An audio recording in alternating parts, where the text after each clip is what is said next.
Existem vários conceitos de ejaculação precoce. A ejaculação precoce, assim, para dar uma ideia geral, existem relatos da mitologia grega sobre a ejaculação precoce. E de lá para cá, não se chegou a um consenso em relação à ejaculação precoce. Na verdade, vários estudiosos tentaram definir a ejaculação precoce, Marcia Johnson e muitos outros estudiosos da disfunção sexual masculina. Hoje, a Associação Americana de Psiquiatria já incluiu a ejaculação precoce como uma patologia, ela faz parte do contexto das doenças internacionalmente conhecidas. Então, a definição que a associação determina é que é a ejaculação que ocorre antes ou depois da penetração, né, de uma forma recorrente, após um estímulo sexual, sem que o indivíduo assim o deseje. Então, é uma ejaculação de uma forma descontrolada, em que o indivíduo não consegue ter o controle total daquele evento. Na verdade, a ejaculação precoce ela é determinada por ejaculação antes ou após a penetração. Os autores, vários estudiosos, inclusive Marcia Johnson determinava que a ejaculação precoce era aquela ejaculação cujo resultado não deixava que a parceira tivesse o orgasmo, em 50% das ocasiões, o que é uma coisa que depois determinou-se ser dois erros muito graves. Primeiro, que ele determinava que a metade das mulheres não tinham direito de ter o orgasmo. Segundo, que além do homem, a mulher também pode ter uma disfunção sexual. E aí, ele não pode determinar a ejaculação precoce baseado na parceira. Outros estudiosos determinaram as incursões do pênis na vagina. Uns determinavam que após 8 incursões, outros após 7 incursões. E isso nunca chegou a ser um consenso. Autores mais modernos determinaram o tempo. 5 minutos, 6 minutos, 4 minutos e até 3 minutos para determinar que o indivíduo tem ejaculação precoce. Na verdade, o indivíduo, a menos que ele tenha uma lesão neurológica, ele pode ter uma ejaculação sem ter orgasmo. Mas ela sempre está ligada ao orgasmo. Na verdade, a ejaculação ela tem duas fases, né, basicamente. Ela tem a fase da emissão, quando após o estímulo o espermatozoide migra do testículo para as vesículas seminais, e a expulsão, que seria aquela contração em que o sêmen sai da vesícula e é expulso na uretra. A ejaculação, ela não tem tempo determinado, entendeu? Não é raro você atender um paciente que chega dizendo que tem ejaculação precoce. Por quê? Porque no passado ele demorava 20 minutos, meia hora, e agora está demorando 10 minutos, 15 minutos. Então, há pessoas que demoram bem menos e não acham que tem ejaculação precoce. Então, isso é uma coisa muito relativa. O sexo é uma coisa muito do casal, é uma coisa muito variável e não existe um padrão. O padrão quem determina é o casal. Então, ele pode ter uma ejaculação de 10 minutos com um prazer total dos dois. E pode ter uma ejaculação de meia hora. Às vezes os homens se prendem ao tempo da ejaculação e esquecem que não é só o coito que causa a satisfação no sexo. Então é por isso que hoje existe a Associação Internacional para a Medicina do Sexo, Medicina Sexual, que é a ISSM. Por quê? Porque não é só a ejaculação, existem vários fatores que são estudados hoje.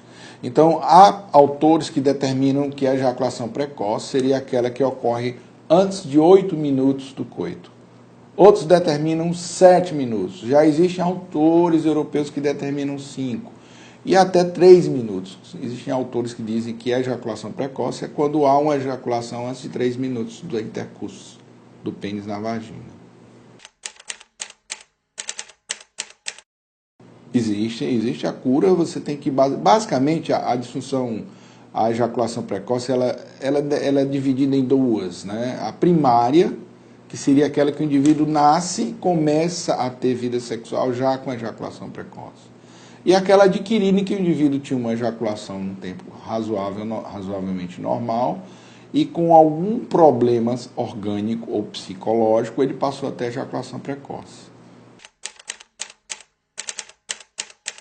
Com certeza. Geralmente, esses casais eles devem fazer uma adequação sexual com os dois, porque o Master Johnson, por exemplo, ele determina que os fatores psicológicos são muito fortes na determinação da ejaculação precoce. E a parceira, quando ela cobra ou quando ela não é orientada, existe uma ansiedade do homem que faz piorar esse quadro de ejaculação. Então, geralmente, é preciso uma orientação dos dois, é preciso uma orientação do casal, uma adequação do casal para que a cobrança não crie uma ansiedade no homem, determinando uma piora nessa ejaculação precoce. Ajuda. O preservativo, ele diminui a sensibilidade local e também o fato de o indivíduo não ter o medo de uma gravidez ou de uma DST indesejada, claro, ele com o preservativo ele fica mais seguro e ele consegue demorar mais. O tratamento da ejaculação precoce, é preciso que se diga o seguinte, ela é um resultado de fenômenos neuromusculares. Existe estímulo do córtex cerebral que causa a liberação de substâncias endócrinas. Essas substâncias estimuladas pela testosterona, elas vão causar uma vasodilatação e a ereção. Quando isso ocorre, que o indivíduo tem o coito, ele passa a ter uma sensibilidade local e ter um estímulo central também. Então, isso aí é determinado não só por mecanismos vasculares, endócrinos, musculares e neurológicos, como também central. Para você corrigir essas ejaculações, é preciso que você tenha em mente a causa daquilo. Se o indivíduo tem, por exemplo, uma hipersensibilidade no pênis, realmente pode ser usado algum tipo de anestésico, um gel. Existem substâncias que são anestésicas, como a pilocarpina, pode ser usada no local para causar diminuir a sensibilidade. Isso deve ser feito com orientação médica, porque se o indivíduo permanecer com aquele gel, ele vai também adormecer a parceira, e aí o resultado não é satisfatório. Eu vou dizer os inibidores da PDE5, que são todos eles, não só o Viagra, como Cialis, Levitra, Eleva, etc. Esses inibidores da PDE5, eles vão fazer o que? Como eles vão atuar? Eles não vão causar uma ereção no ser humano, no homem. Eles vão manter uma ereção. Como eu falei, é o seguinte, o indivíduo, quando ele vai ter o ato sexual, ele tem a liberação de substância, como, por exemplo, o óxido nítrico, que vai causar, grosseiramente, de uma forma bem resumida, vai causar ereção. No momento em que o organismo libera o óxido nítrico para causar ereção, existem as substâncias que também são liberadas para inibir, no caso a PDE5. Essas substâncias inibem a PDE5. Qual o resultado? É uma ereção mais prolongada. Então, se você tomar uma substância dessa e não estimular a ereção, é mesmo que nada, não tem efeito. Por isso, deve ser usado com orientação médica. Então, o que acontece? Quando ele toma uma dessas substâncias e causa a ereção, o que iria inibir a ereção é bloqueado. Então, o indivíduo tem uma ereção mais prolongada. Já provou-se que a ereção, a ejaculação é independente da ereção. O Master Johnson tentou vincular as duas coisas, mas existem casos em que o indivíduo tem ereção perfeita, não tem dificuldade de ereção rígida, e na hora que ele quer, e não consegue manter a ejaculação sem que seja precoce. Então, isso aí foi desvinculado uma coisa da outra.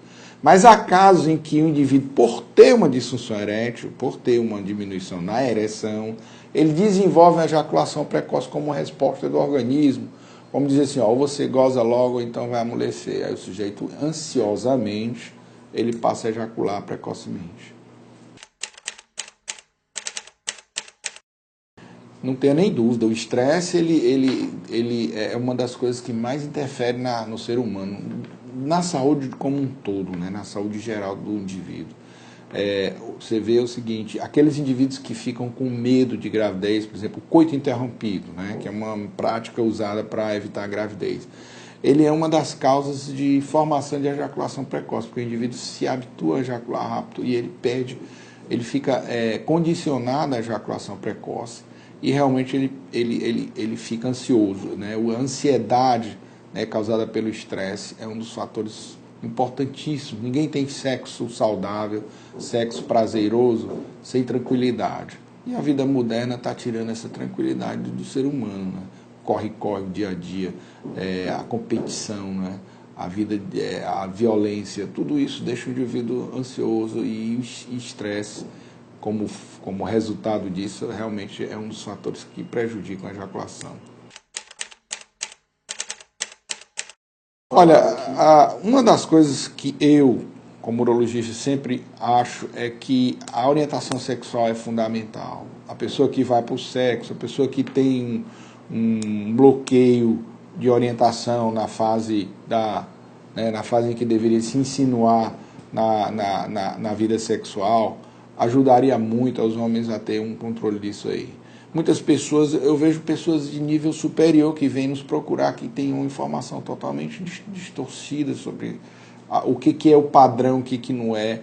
Pessoas que têm, vamos supor, pessoa que tem 60 anos de idade que não se conforma de ter uma atividade sexual diferente do que tinha quando tinha 20.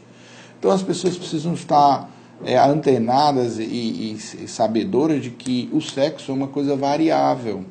Ele não é só variável na idade do indivíduo, como é variável no dia a dia. Você pode estar disposto num dia, no outro você está cansado, você não está muito afim.